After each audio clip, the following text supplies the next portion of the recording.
So, you all are practical people, and you're kind of like, okay, so what now? What do I need to do with this? And what you want to do is after a lecture like this, you want to hit the syllabus, and the syllabus will render minimally, marginally in the browser here, but you want to go down to the micro projects. So micro project 1, page 14, scroll down. Is anyone epileptic? If you're epileptic, this class is going to be, you should let me know, because I will not teach the class in a way that will bother, that will annoy you. I'd like to know that, not a joke. Because scrolling through that, ugh. But I think for micro project 1, you are to assemble 5 pages. One is a login. So it just has to be a page with a button on it that says login, or a page that says login. Now we'll populate that page with code later, but you just need a page that says login. So you need to run some HTML right there. You need a registration page that says register for my website, right? And then you need to make a profile page. Now your skill set right now is not, there's no JavaScript in you're not responsible for any JavaScript at this point. You're just responsible for the HTML part of it. So it should look like something like, this, where there's a navigational scheme along the top, and there's a way to navigate between the different pages. That would be good. I go to page 3. It should say, "Hi, register." It should be very, very easy. I think all your pages should have the drop down, so all your pages should look like this and say, "Hi, log in." It should be very dumb and simple, but really the emphasis is on the bootstrap. The emphasis is on writing the HTML. It's in reading the HTML. There's plenty to do in that regard. And the reason why is I believe in making scaffolding. You should see yourself as a carpenter at this point, making wooden frames. You're not a masonry person. You're not an electrician. You're not a plumber. You're not a floorer. You're not a roofer. You're a carpenter. You're making the frame right now. And the frame will structure the rest of the work. It's the first layer of work. There's plenty to do right there.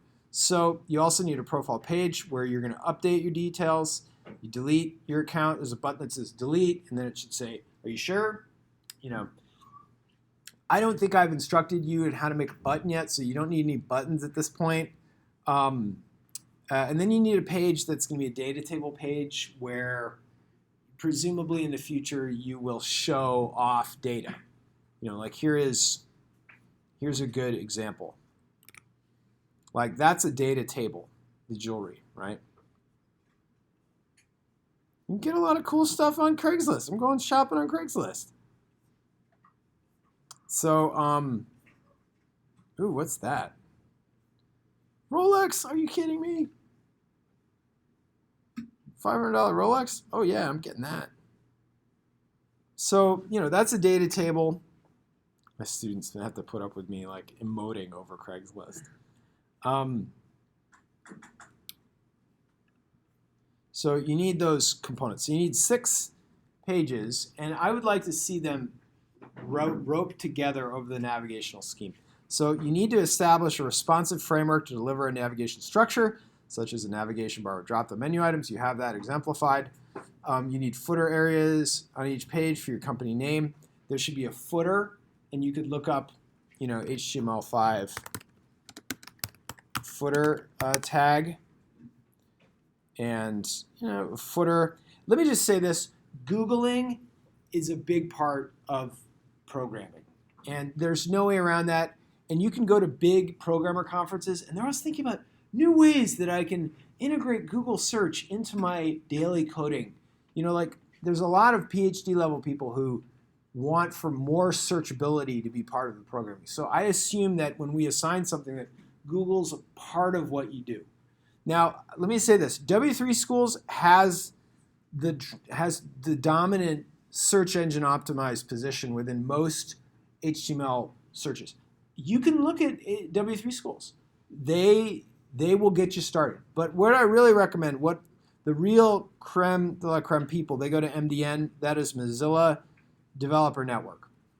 This is the real knowledge that you really need to have. Like, this is the way to plug into a real career understanding. So the footer looks like that. And the footer gets put on the bottom of the page, and it says me.com, LLC, right? Or this is the name of my organization, like alex'swebpage.com. Done. Credit. So now, also what's important is, I want to talk about this, is you have a lot of divs inside of your pages.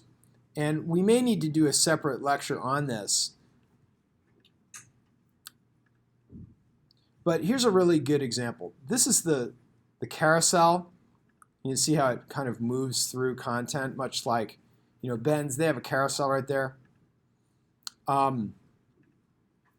What's important to us is that you have what's called a div. And a div is just a box on the web page. And a div obeys what's called a box model, so that it has height and width. It has an offset from the left. It has an offset from the right. It has an offset from the top and the bottom. It has a margin. It has a border. It has padding. And in that regard, and let me just visualize this for you.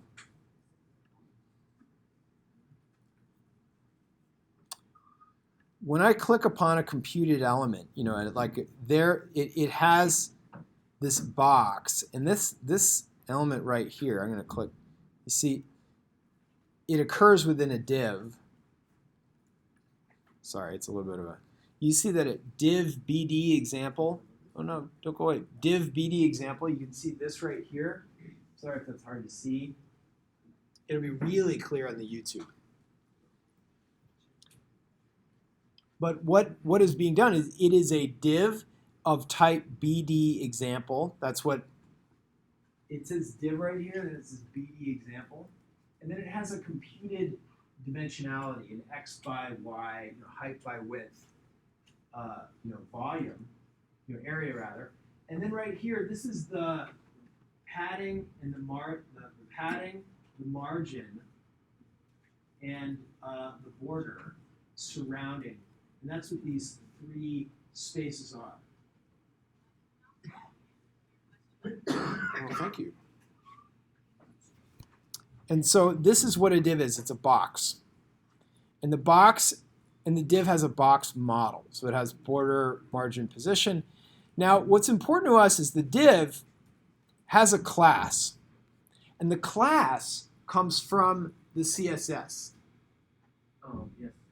We do the micro projects and bootstrap. Yes. Yeah, from here on. So you're right. And the bootstrap fulfills the responsive element. Now, in the MP1, we don't really say just use bootstrap. We try to make it all academic-y and professional, but we kind of wink-wink, where we're like, the responsive element is the bootstrap element. So that fulfills a big piece of it. Now, there's two major responsive frameworks. One is Bootstrap. The other is called Zerb. And I'm going to Foundation by Zerb. They're awesome. Zerb is East Coast. Bootstrap is West Coast. They're both the exact same thing. They both are responsive frameworks. There are probably other responsive frameworks that are eluding me right now, but I'd like for you to use Bootstrap. Now, the class pertains to the CSS file. So Bootstrap provides classes. The CSS gives you classes, and you can specify them. Like say, hi, I'd like to use the carousel slide class. And the carousel slide class has these attributes. Now, what's important to me is the ID. Now, the ID is what JavaScript uses. And JavaScript looks for ID elements on the page. And what it does is it controls the ID elements on the page. Does that make sense? We're going to talk more about it next week. But next week, we're going to use our JavaScript to touch and control anything with an ID on it. If it has an ID on it, then JavaScript can control it, can give it data, can give it styling, can control everything about it. Does that make sense? And so the most important early concept that we can get across is JavaScript's ability to get something by its identifier. And so in the first week, we'd like for you to think about the ID of things. Because let's put it this way. In any given page, everything that you put forth is distinct and unique. And every object that you put forth on a page has a particular strategy to it.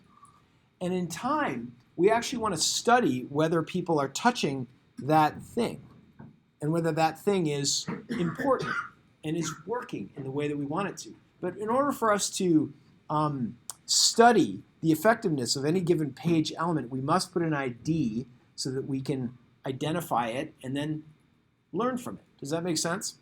And are people hitting it? Does it lead to where we want people to go? The ID is fundamentally the most important programmatic element we can put on a page at this point.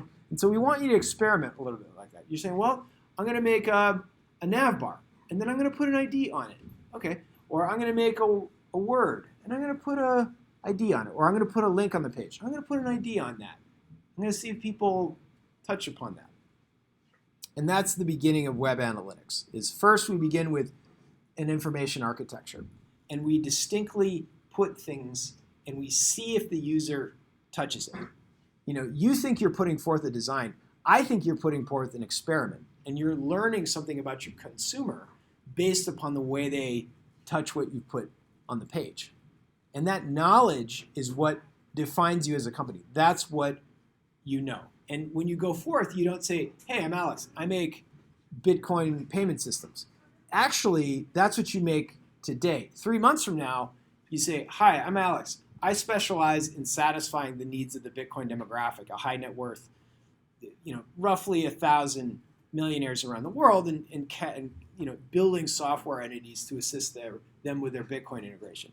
And people think, well, what would you want? A guy who makes a wallet or somebody who serves a millionaire demographic?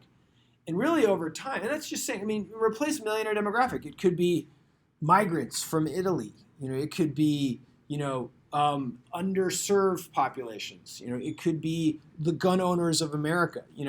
What you are, what you're valued is based upon what demographic you understand and what demographic you are in a position to serve.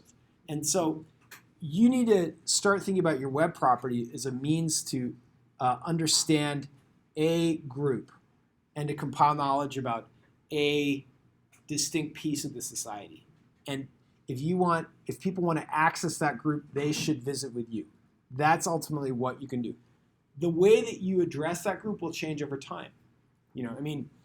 Howard Hughes, he began with a tool and die company in Texas. He branched out into filmmaking, and he also branched out into avionics, and that became a satellite company, and now it becomes a cable company. And so, when you ask, Howard Hughes, Howard, what do you do? He's like, well, I build the next gen tech for the American public. And there is so he survives. Hughes Avionics is still around, because really he's changed his game. At the time, Hollywood was a tech game. That was a tech company. So that's something to think about. You think you're making a web page, but I think you're actually satisfying. You're building a product, and you're supplying a design culture to it, right? So, you're actually cooler than you think. So that's this. So you need to have divs, and then what you need to do is you need to make a list of the divs that are out there on a piece of paper, so you know the controllable, programmable elements of your website. And then you should upload to S3 and make it public, right? We're world class here. We think about these things in the first week.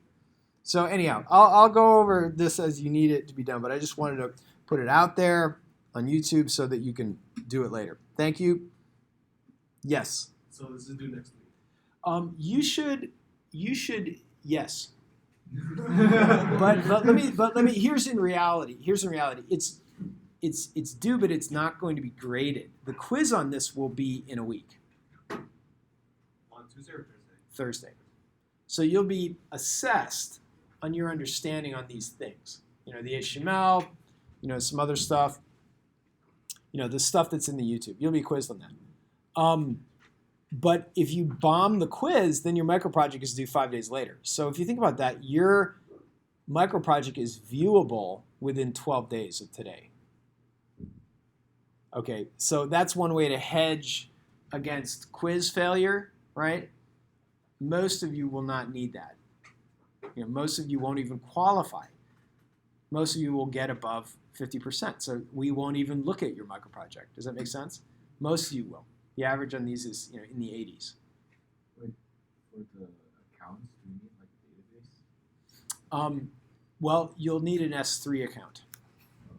But you won't be touching the database just yet. You need to be able to upload stuff to your S3. Oh, but for the mini project, we're not creating a login. Not this week. Oh. I think next week. Yeah, we'll use a Facebook login, and we'll do a little bit of open authentication. So that's a good question that you're putting up, because you're going to make a page that just says login, but it doesn't do anything. It just says that just the word login is there.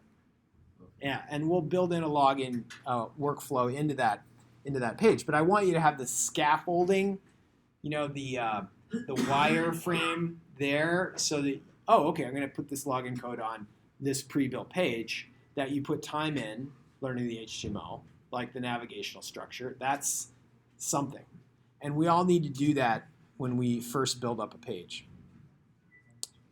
Will we build the page next week? Yes. You should have something that looks like this.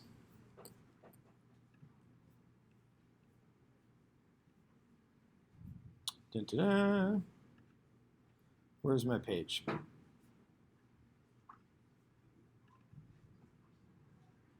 You should have something that looks like this, that instead of it saying page 3, it should say login. And it goes over there, and instead of it saying, hi, welcome to page 3, it just says login. Super dumb, but I think ultimately they should all look like this. They should all have the site's navigational structure on each page so that it's not so dumb. But it should say, this is not dumb, but it should say login. And I'm like, hey, Alex, where's your login page? And he goes, yeah, drop down, and it says, I got to go back one. He says, login, and then he goes in and it says, login. I'm like, okay, you passed. So that's how that will be done. Does that sound okay? Okay. Any other questions for YouTube? You're on YouTube. Now you're famous. I'm already on YouTube and I'm already famous. I know that.